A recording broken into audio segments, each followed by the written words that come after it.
Hello বন্ধুরা, আবারও আমি চলে আসলাম সুলতা রকমারিতে। আমি কয়েকটা পেঁয়াজ নিয়ে নিচ্ছি, গাছ গাছ হয়ে গেছে, গাছ সহই আমি কুচিয়ে নিয়েছি পেঁয়াজগুলোকে।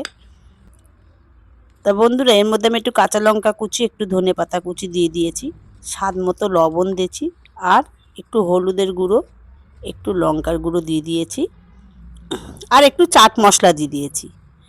এবারে আমি এখানে 4 চামচ বেসন দেব। এবার পেঁয়াজ আন্দাজে কিন্তু বেসনটা দিতে হবে। আমি এখানে প্রায় 10-12টা পেঁয়াজ নিয়েছিলাম, তার জন্য 4 চামচ বেসন দিয়েছি, আর 2 চামচ মতো কর্নফ্লাওয়ার দিয়েছি। কর্নফ্লাওয়ারটা দিলে একটু মচমচে হয়, তাই আমি 2 চামচ কর্নফ্লাওয়ার দিয়ে দিয়েছি, আর একটু স্বাদ মতো অল্প একটু চিনি দিয়েছি। দিয়ে এটা কিন্তু আমি হাত দিয়েই মেখে নিচ্ছি, কারণ এটা চামচ দিয়ে মাখলে হবে না, যার জন্য হাত দিয়ে ভালো করে মেখে নিচ্ছি। অল্প অল্প করে জল দিতে হবে আর মাখতে হবে, এটা কিন্তু বেশি পাতলা করা যাবে না। তা এইভাবে আমি মেখে নেব। বেশ বল বল মতো হচ্ছে হাতের মধ্যে, তাহলে বোঝা যাবে যে হয়েছে ঠিকঠাক। এবার আমি ওদিকে গরম বসিয়েছি কড়াইতে তেল দিয়ে। তা আমি তেলটা যখন গরম হয়ে গেছে তখন কিন্তু আমি গ্যাসটা মাঝারি করে দিয়েছি, না ছোট না হাই জোরে, মাঝারিতে করে দিয়েছি, কারণ না হলে জোরে দিলে পরে পুড়ে যেতে পারে, যার জন্য মাঝারিতে করে আমি পেঁয়াজিগুলো সব ভেজে নেব। তো এইভাবে আমি দিয়েছি একটা একটা করে দিয়ে, এবারে আমি ওপিঠটা হয়ে গেলে উল্টে নিচ্ছি।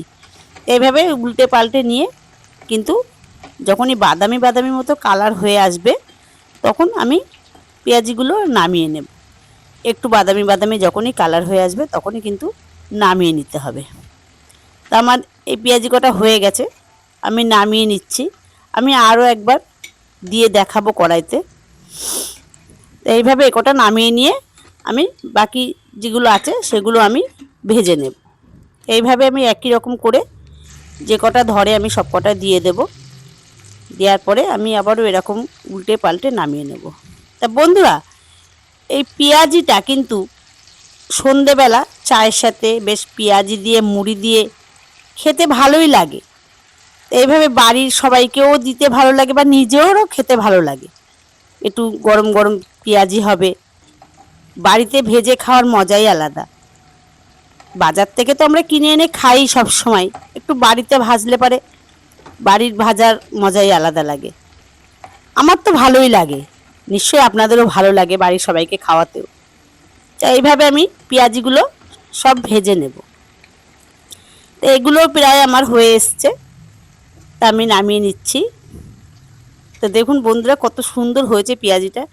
যেমন দেখতেও সুন্দর হয়েছে, পেঁয়াজিটা খেতেও কিন্তু অসাধারণ হয়েছে, খুবই সুন্দর হয়েছে পেঁয়াজিটা খেতে। তা বন্ধুরা, কেমন লাগছে আমার এই পেঁয়াজিটা? পেঁয়াজিটা যদি ভালো লেগে থাকে অবশ্যই আমাকে কিন্তু কমেন্টে জানাবেন। আর আপনারা কে কোথার থেকে কমেন্ট করছেন অবশ্যই আমাকে কিন্তু একটু লিখে জানাবেন, তাহলে ভালো লাগবে। আর আপনারা ভালো থাকবেন, সুস্থ থাকবেন। টাটা।